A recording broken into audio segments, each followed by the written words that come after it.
할렐루야. 풍요로운 교회를 찾아와 주신 모든 분들을 주님의 이름으로 환영하고 축복합니다.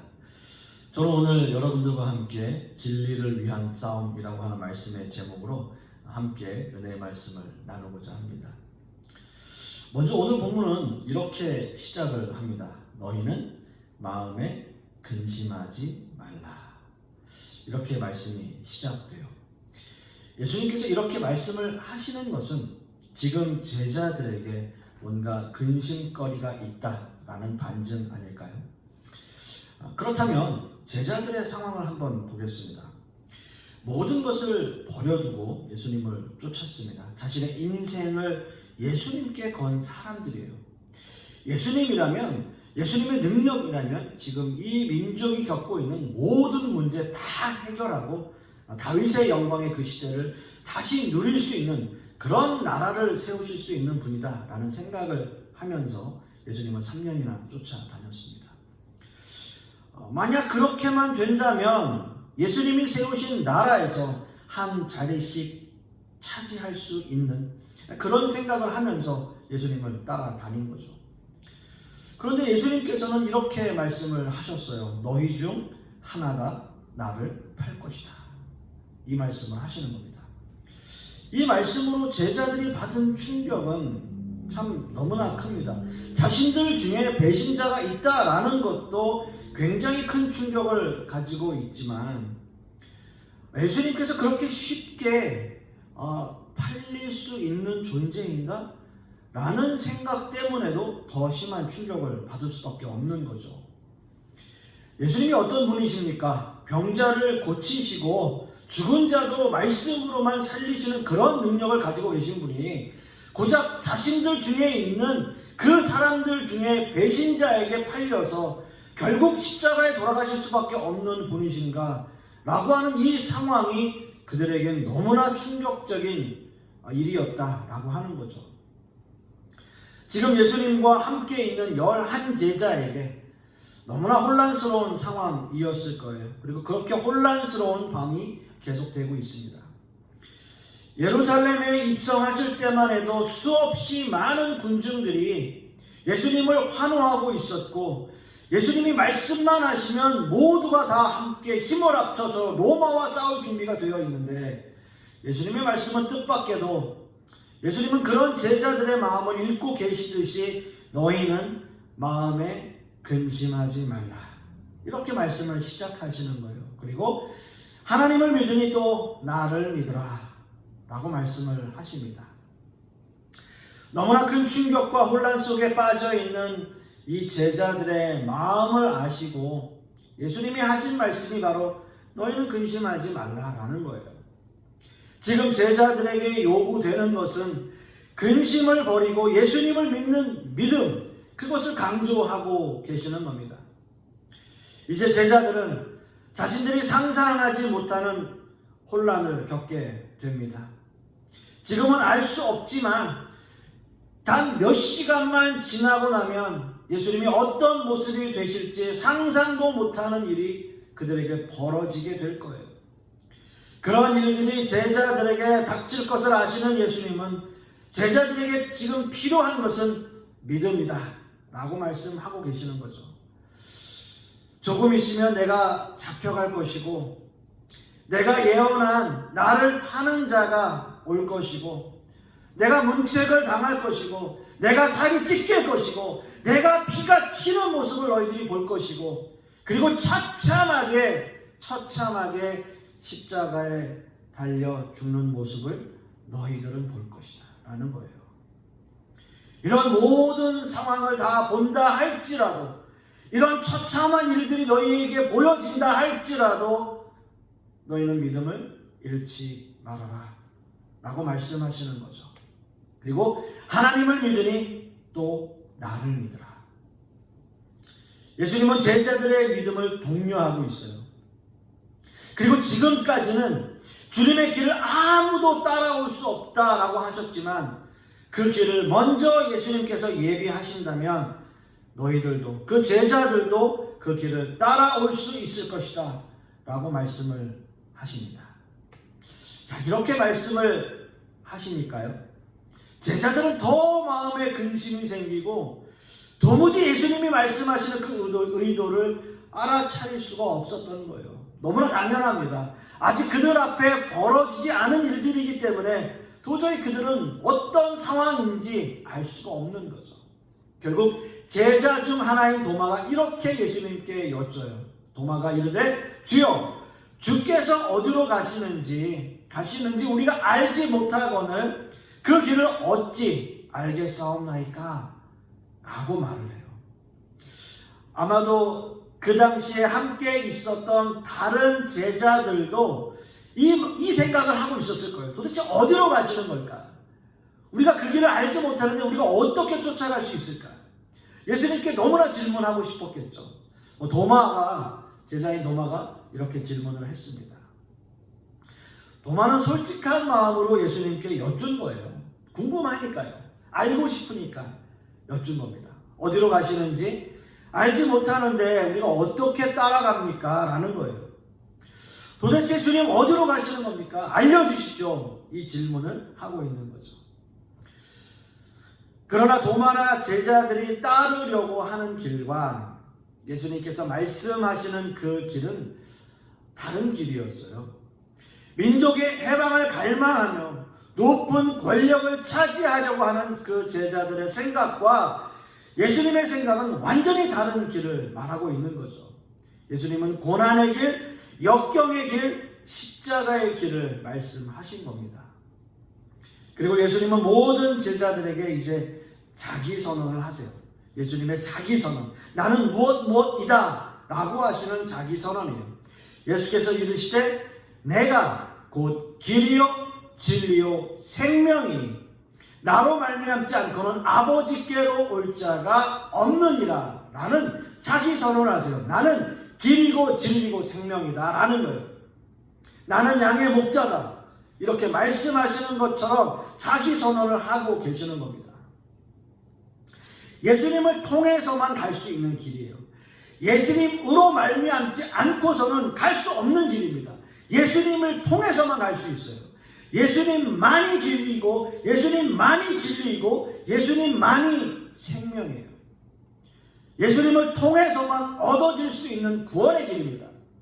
그러나 아직은 길이며 진리며 생명이신 예수님을 그들은 알지 못하는 거죠. 이런 제자들의 모습이 어떻게 보면 너무나 혼탁한 시대를 살아가고 있는, 너무나 또 혼란한 시대를 살아가고 있는 이 시대를 우리가 경험하게 되는 거예요. 근심과 걱정에 사로잡혀서 살아가고 있는, 그리고 도무지 앞이 보이지 않는 지금 이 시대를 살아가고 있는 지금의 이 모습과 너무나 흡사한 모습이죠. 진리이신 예수님을 깨닫지 못하는 그 제자들의 모습과 그들 앞에 앞으로 닥칠 엄청난 혼란과 어두움의 세력들, 그러한 시간들, 그것이 어떻게 보면 지금 이 시대의 모습과 너무나 닮아 있는 모습인 것 같아요. 지금의 이 시대는요, 진리가 왜곡되고 진리가 진리로서의 역할을 하지 못하는 시대에 우리는 살아가고 있습니다. 우리는 이것을 포스트 모던 사상이라고도 하고, 또 지금의 이 시대는 모든 세계가 다 팬데믹의 현실을 경험하고 있습니다. 그리고 우리는 그러한 현실을 살아가고 있어요. 지금의 이 시대는 성경의 권위에 대한 확고한 신앙과 예수님을 통해서만 구원에 이른다는 그 진리를 부정하는 시대예요. 그리고 지금 이 시대는 너무나 많은 사람들이 기독교에 대한 부정적인 생각들을 가지고 있는 시대예요. 왜냐하면 이러한 사상은 객관적인 진리가 없다라고 보기 때문이죠. 진리에 대해서도 강하게 말하고 오만한 사람이라고 이야기하는 거예요. 진리를 강하게 말하면 너희는 오만한 사람이야, 이렇게 말하는 거죠. 왜냐하면 인간은 누구나 각자 나름대로의 진리를 가질 권리가 있어 라고 그들은 주장하고 있어요. 어떤 진리를 부정하는 그런 사상, 이것이 지금의 이 시대의 사상이라고 말할 수 있을 것 같습니다. 이러한 사상들은 많은 대중들에게 새로운 사상으로 각광받고 있습니다. 상대를 부정하는 일이 내가 틀린 것이 아니라 다른 생각을 하고 있는 그저 한 사람, 그래서 그 한 사람이 존중받는다면 이것만큼 기분 좋은 일이 없을 거예요. 예전에는 이런 생각으로 죄의식을 느끼던 기독교인들이 이제는 진리를 부정하거나 왜곡하는 데 있어서 너무나 관대해졌어요. 여러분 한번 생각해 보세요. 지금 이 시대에 기독교인들이 교회를 나가지 않아도 사람들이 이상하게 생각하지 않아요. 집에서 예배 드리지. 집에서 예배 드려도 괜찮아. 정작 그런 사람들은 집에서 예배 드리는 것조차도 사실은 예배에 집중하지 못할 때가 너무나 많습니다. 그럼에도 불구하고 그것이 정당화되어져요. 그런 생각들이 마치 깨어있는 지식인처럼 생각되는 그러한 사상들도 기독교 안에 많이 영향을 미치고 있는 현실이에요. 문제는 이런 생각을 하고 있는 사람들이 자신들이 진리를 벗어나고 있다는 인식을 하지 못하고 있는데 문제의 심각성이 있는 것입니다. 따라서 오늘 말씀의 제목처럼 우리는 진리를 위해서 싸우는 하나님의 군사가 되어야 할 것입니다. 예수님이 말씀하신 나로 말미암지 않고는 이라는 이 확신에 찬 말씀이 왠지 더욱 강한 하나님의 음성처럼 우리에게 들리고 있는 것이죠. 하나님으로만, 예수 그리스도로만 가능한 거예요.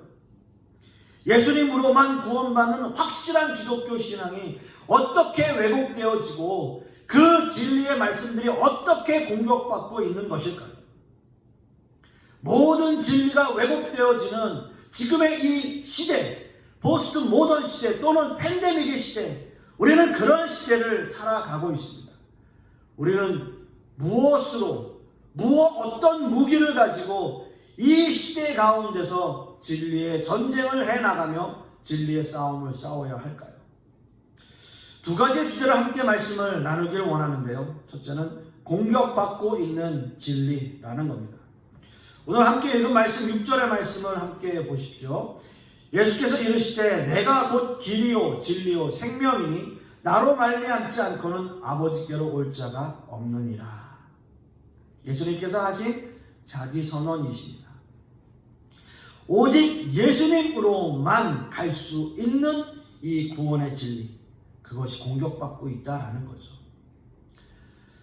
사단은 어떤 방법을 동원해서라도 이 진리를 왜곡하고 희석시키려고 노력하고 있어요. 부끄러운 이야기지만 어떤 의미에서 기독교 안에 썩은 부인은 도려내야 한다라는 심정을 가지고 말씀을 드릴 수밖에 없어요. 언제부터 인가 교회는 점점 더 부흥에 갈망하고요. 점점 더 마케팅화 되어가고 있는 것이 사실입니다. 그리고 어떤 부분에 있어서는 거짓 진리들을 받아들이고 있어요. 교회 성장에 관한 여론조사나 홍보 전략들을 보면 일반 대기업들이 쓰고 있는 마케팅 전략과 비교해도 전혀 손색이 없고요. 전혀 뒤지지 않을 만큼 세밀하고 전략적이에요. 물론 교회 성장을 위한 이런 전략들이 모든 게 다 잘못된 것이다 라고 말할 수는 없습니다. 문제는 이런 전략들이 교회와 성도들로 하여금 복음을 전해야 하는 그리스도인들의 사명을 잃어버리게 하고요. 오직 사람들을 끌어모으기 위한 전략적인 모습으로 변해간다라는 데 문제가 발생하게 되는 거예요. 물론 이런 것과 동반해서 설교도 진실한 복음의 메시지보다는 뭔가 재미있고 흥미로운 주제들로 그 설교의 내용들이 변하게 되는 거죠. 물론 그 안에 복음이 있을 수 없습니다. 그래서 무엇이 진리이고 무엇이 복음인가에 관심을 가져야 하는데 무엇이 더 효과적인가, 무엇이 더 실용적인가 라는 것에 교회들이 관심을 가지게 되는 겁니다. 그리고 무엇보다도 교회도 유행에 뒤지지 말아야 된다라는 강박관념이 팽배해져 있습니다. 여러분, 지금의 이 시대를 한번 생각해 볼까요? 우리는 팬데믹의 상황 속에서 엄청난 전염병으로 인해서 모든 사람들의, 전 세계 사람들의 일상이 파괴되어졌습니다. 우리는 예전의 삶을 다시 누릴 수 없는 그런 안타까운 시대를 살아가고 있어요. 물론 집단 면역을 위해서 여러 가지의 노력들을 우리가 하고 있지만 앞으로 그런 일들이 일어나려면 오랜 시간, 많은 시간들이 걸릴 것 같습니다. 여러분, 어린아이들을 보면 이런 생각을 하게 돼요. 꼬마 아이들이 마스크를 쓰고 있는 걸 보면 저 꼬마 아이가 마스크가 없는 시대를 생각 못했을 거 아닙니까? 앞으로 그 아이들이 살아가면서 이 마스크를 쓰는 것이 너무나 자연스러운 시대로 알고 살아가겠구나 라는 생각이 들어요. 한편으로는 기특하기도 하지만 한편으로는 너무나 안타까운 모습을 보게 됩니다. 그래서 지금 이 시대의 교회는 어떤 유행을 따라가고 있을까요? 아마도 비대면 예배라는 것에 포커스하고 있고, 비대면 예배를 드리면서도 어떻게 하면 대면 예배와 똑같은 은혜를 받고 똑같은, 아니면 점점 가까운 그런 예배, 더 예배에 집중할 수 있는 그런 예배를 드릴 수 있을까 생각하게 되는 거죠. 비대면 예배를 드리면서도 어떻게 하면 대면 예배와 흡사한 그런 예배를 드릴 수 있을까 고민하며 생각하게 됩니다. 그런데요, 그러한 교회들도 있겠지만 대부분의 교회는 비대면 예배를 드리면서도 어떻게 하면 대면 예배를 드릴 때와 똑같은 헌금이 거칠 수 있을까라는 생각을 하게 되고 그것을 고민하게 되는 거죠. 당연히 재정적인 문제로 인해서 힘들어지게 되니까요. 이게 현실적으로 그들에게 다가오는 거예요. 지금의 이 시대의 교회들은 이런 일들이 고민거리일 것입니다. 물론 제가 말씀드린 부분들을 우리 교회는 전혀 배제하고 있느냐? 물론 그렇지는 않습니다. 저도 고민해요. 두 가지를 다 고민하게 돼요. 문제는 교회가 가지고 있는 기본적인 생각들입니다. 하나님의 복음은 다른 어떤 것과도 타협할 수 없고, 복음의 진리를 사수하기 위해서 목숨을 버릴 수 있는 용기와 믿음이 우리에게 너무나 절실하게 필요하다라는 거예요. 특히나 지금과 같은 이런 팬데믹의 상황 속에서 말이죠. 하지만 이런 마케팅에 물들어져 있고요, 구도자 중심으로 예배드리는 교회는 이미 복음의 진리가 희석되고 진리가 왜곡되어질 수밖에 없는 그러한 현실을 살아가고 있습니다. 저 역시도 부흥을 갈망하지만, 그래서 많은 분들이 교회를 찾아와 주시면 너무나 좋겠지만, 하지만 교회 성장을 위해서 세상적인 방법을 동원하고 싶지는 않습니다. 어느덧 사탄은 수없이 많은 방법으로 교회를 침투했고, 교회는 이런저런 핑계로 세상적인 방법들을 동원하고 그 세상적인 방법들과 타협하고 있는 모습이기 때문입니다. 사랑하는 성도 여러분, 지금 이 시점에서 예수님께서 말씀하신 나로 말미암지 않고는 이라고 하는 예수님의 말씀을 우리는 다시 한번 되새길 필요가 있습니다. 오직 예수 그리스도만이 구원이 있다는 이 말씀을 우리는 더 간절하게 붙들어야 돼요. 그리고 우리는 더 간절하게 그 말씀으로 고백해야 합니다. 그 길만이 우리가 살 수 있는 길이고, 그 길만이 우리에게 영생의 길이기 때문이에요. 그래서 우리는 무엇보다 진리를 위해 싸워야 되고, 진리를 위해서 그 진리 위에 서야 되고요, 하나님의 복음만을 전해야 하는 그런 간절한 믿음과 능력이 있어야 되는 거죠. 이러한 영적 전쟁 가운데 진리를 사수하는, 그래서 진정한 하나님의 군사가 되는 저와 여러분 되실 수 있기를 간절히 소망합니다. 두 번째는요, 우리는 진리를 사수해야 된다라는 거예요. 우리가 다시 한번 그 말씀을, 예수님의 자기 선언을 다시 한번 보겠습니다. 예수께서 이르시되 내가 곧 길이요 진리요 생명이니 나로 말미암지 않고는 아버지께로 올 자가 없느니라. 아멘. 다시 한번 이 말씀을, 이 구절을 읽었습니다. 이 말씀은 교회를 좀 오래 다니신 분이라면 누구나 한 번쯤은, 아니 그 이상 들어왔던 말씀일 겁니다. 내가 곧 길이요 진리요 생명이니. 이 말씀 말이죠. 특별히 이 문장은 헬라어 원어에서는 길, 진리, 생명 앞에 정관사가 붙어 있어요. 그래서 영어 성경에도 모두가 다 앞에 the가 붙어 있습니다. 즉 유일한 길이고요, 유일한 진리이고 유일한 생명 되시는 예수님이라는 말씀입니다. 아마도 예수님이 제자들에게 너희들이 나를 따라올 것이다 라는 말씀을 하셨기에 나는 길이다 라는 말씀을 먼저 하셨는지도 모르겠습니다. 과연 오직 예수님으로만 구원의 길이 가능합니까? 예수님만이 참 진리이시며 우리에게 영생을 주시는 분이십니까? 예, 당연히 그렇습니다. 여러분에게 어떠한 질문이나 의심이 생긴다면 여러분 무조건 성경으로 다시 돌아가셔야 돼요. 말씀으로, 복음으로, 성경으로 다시 돌아가서 생각해보면 분명한 해답이 거기에 있어요. 그 말씀 안에 있습니다. 이 세상에 그 어떤 종교도 신이 인간을 위해 목숨을 버린 경우는 없어요. 기독교 신앙이 사랑을 바탕에 깔고 있는 이유가 바로 여기에 있습니다. 하나님께서는 자신의 독생자 아들을 이 땅에 한 사람으로 보내셨고 그 아들 예수 그리스도는 하나님 앞에 자발적으로 순종하심으로 자신의 목숨을 대성물로 십자가에 내어주신 거예요. 그렇게 돌아가시고 그렇게 부활하셨어요.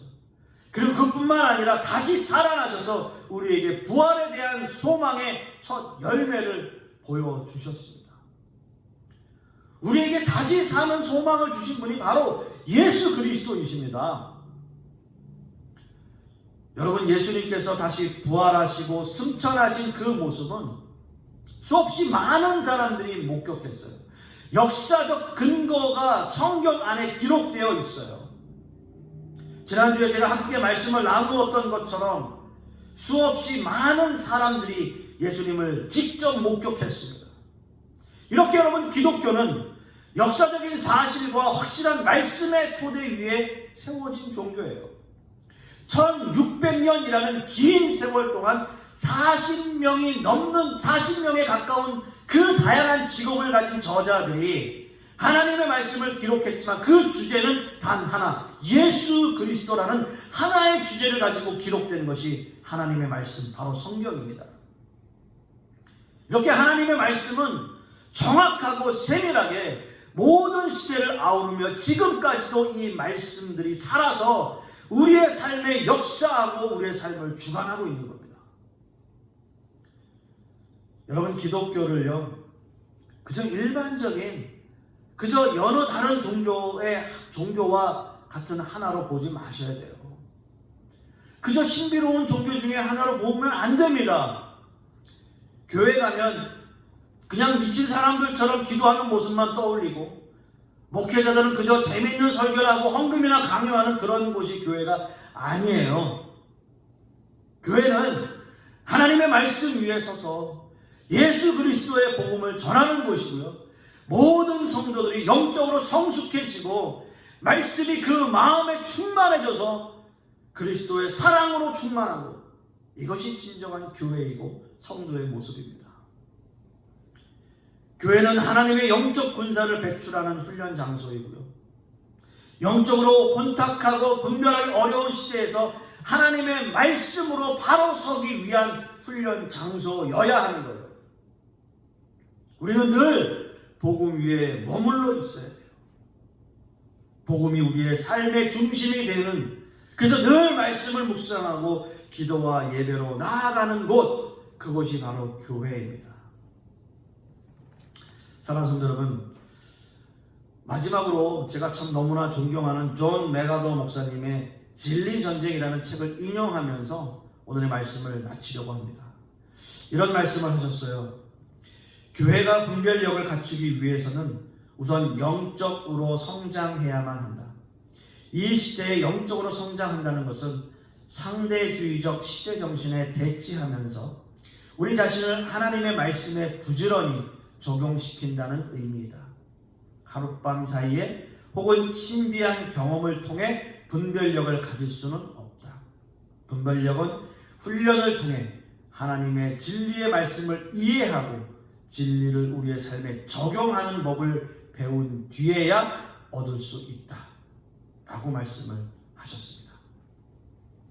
사랑하는 성도 여러분, 지금의 이 시대는 진리가 왜곡되고 또한 진리가 외면당하는 시대입니다. 여러분, 이런 때일수록 중요한 것은 말씀의 훈련을 통한 기본기를 갖추는 것, 그것이 여러분들에게 너무나 중요해요. 말씀이 기본이 되어서 우리 안에 영적 분별력을 키워서 그 분별력을 가지고 진리를 위한 싸움에서 승리하는 저와 여러분들 되실 수 있기를 간절히 소망하겠습니다. 기도하겠습니다. 아버지 하나님, 감사합니다. 우리를 위해서 십자가를 지시고 우리를 위해서 죽으신 그 예수 그리스도, 그리고 우리를 위해서 부활의 첫 열매가 되신 그 예수 그리스도, 우리는 그분을 믿고 의지하며 따르며 또한 예수 그리스도가 나의 아버지 되시고 나의 하나님 되심을 우리는 믿습니다. 이 어둡고 혼탁한 시대를 살아감에 있어서 우리에게 믿음을 허락하여 주시옵시고 영적 분별력을 가지고 이 시대 가운데 진리의 싸움을 싸워나가는 우리 모든 성도님들 되게 하여 주시옵소서. 말씀으로 훈련되게 하시고 영적으로 무장되게 하여 주시옵시고 기도로 늘 승리하는 그러한 삶을 살아갈 수 있도록 주님께서 역사하여 주시옵소서. 이번 한 주간도 그러한 하나님의 은혜 가운데 살아가길 소망하며 예수 그리스도 이름 받들어 기도드렸사옵나이다. 아멘.